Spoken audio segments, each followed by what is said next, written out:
Okay mga kabing, what's up sa ating panibagong video, no? So ngayon ay papakita ko sa inyo yung pinadala sa atin ng Shurax, no? So ito yung pinadala sa atin na internet tools, no? Na pwede natin magamit sa ating mga setup na computer shop, PisoNet and Piso Wi-Fi, any related internet network setup, no? So yung mga magamit ng LAN cable yan pwede din siya pang bahay, no? Magagamit mo to sa kapag magkakabit ka ng ganyan nito, no? So, compare dito sa gamit ko, so ito yung luma kong gamit. Ayan, pakita ko lang ito, ginagamit ko yan. Marami na kasi ito talaga yung pinakalaman niya, no? Ayan. So ito kasi medyo na purol na, tapos pangit ng crib. Tapos itong ating cable tester, so basta ito yung mga luma akong ginagamit, pero working pa naman to, gumagana pa naman, pero luma na din kasi. Tignan mo naman yung kulay. Yan, iba yung kulay. Ito yung una kong LAN crimping tool. Ito yung luma kong crimping tool, so matigas na, ang tagal na to. Ito yung kasama talaga nito. Yan, so medyo pangit na gamitin, hindi na ganun kaganda yun. So ito yung nag-aaral ako, ito yung gamit ko, kahit dun sa pinag-aralan natin ay school day, ganito din yung gamit. So kaya ganito yung ganito. So ngayon, maganda na yung mga bago ngayon, ito pakita sa inyo. So ito na gamit ko na to, maganda siyang gamitin, tested na. So naglagay kasi ako nito ng switch, Mercusis 100, 1000 Mbps or 1 gigabit na switch hub, no? So gumamit ako nito. Ito yung mga tools niya. So napansin ko lang sa ganito yung kanyang tripping. Mas maganda to compare dito. Pareha sila may itsura, pero yung quality mas maganda yung Shurax. Yan. So mas marami din siya equipment, no? So package na to, yung link nito sa nasa description ng video, dun nyo magbibili. So maganda nyo yun sa mga tripping tool yan. Meron na silang mga color coding dito na nakikita. So ito is straight. Ito naman ay pang crossover. So 1, 2, 3, 4, 5, 6, 7, 8 yung So pwede din siya sa aliman. Yan, pwede din sa apatan, no? So maganda nito. Yan. So mamaya i-share ko sa inyo yung pinagkaiba dito. Although pareha sila yung itsura, pero mas maganda itong gawa ng Shurax. Papakita ko sa inyo bakit, no? So although halos parehas naman, papakita ko sa inyo bakit mas nagustuhan ko to, no? So hindi naman siya hindi man tayo bias yan, pero may papakita ko sa inyo, no? So yung cable tester ng Shurax, so maganda rin yung aesthetic, tignan black. So pag binili nyo ito walang battery, nabilang nyo na lang 9 volts. Bumili lang ako dyan sa murahin na battery dyan sa Mr. DIY. So ito ang tawag dito, yung pack tool, yung mga tools na kasama ito, pagbabalat ng UTP cable. Then meron siyang dalawang screw, driver, screwdriver, Phillips screw, tsaka flat screw. Ito flat screw, so maliit lang siya. Then meron siyang cutter, so ito gamit na siya ito. Yan, yung mga ganitong cutter, so maganda. Ito kasi ginagamit kong cutter ay pang putol, sa ganito lang. So ngayon ito na mas maganda, so package mo siya. Then meron ditong ito yung pangbalat ng pamputol, pambalat ng cable, yung UTP cable dito. Iba naman yung gamit nito, so na-adjust siya, magandaan dyan. Yan. Ito meron siyang RJ45 cover, yan, 10 piraso, yan, kasama yan. So meron din siyang RJ45, no, nakasama, yan, 10 piraso din yan. So nagamit ko na kasi ito at yan. So ito ay tagusan, ito yung tatawag ng pasto. Yan yung maganda dyan kasi mas madaling i-trip, no? Mas madaling yan compared dun sa dati, no? So nauusan na yung pasto. Yan. So testing natin siya kung maganda ba talaga. So ito na lang, gagawa na lang ako sample, then papakita ko sa inyo yung ginawa ko, no? So ito ay UTP cable, meron na siyang may dulo na. Okay, so ito hindi pass through, pero metal. So i-reclamp natin, gagawa ko ng, hatiin ko siya sa tatlo para magamit natin. Okay, simulan na natin. Sa mga kaming, no? So ito yung gamit na dyan, yung tool, cutter, then ito kanya RJ45, case, no? Dito na natin. So puputulin ko lang ito sa tatlo. Dito na. For naman ito, story and focus. Pero gagamitin ko dito. So ito testing muna natin. Babalat natin siya. So ito, ginagamit kong balat. So itong isa, pwede din. So unahin natin itong pakaraniwan. Ito yung gamit ko lang dito.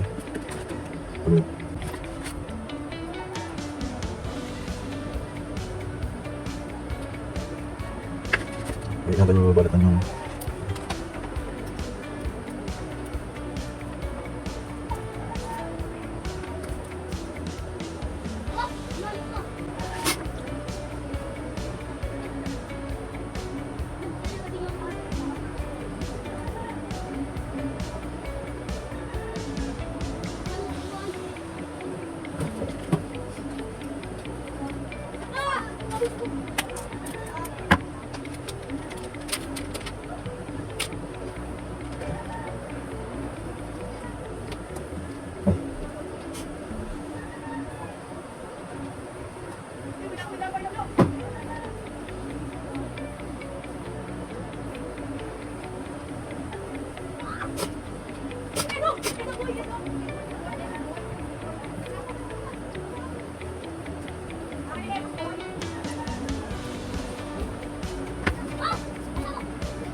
Okay mga kaming, papakita ko sa inyo yung pinagkaiba dito.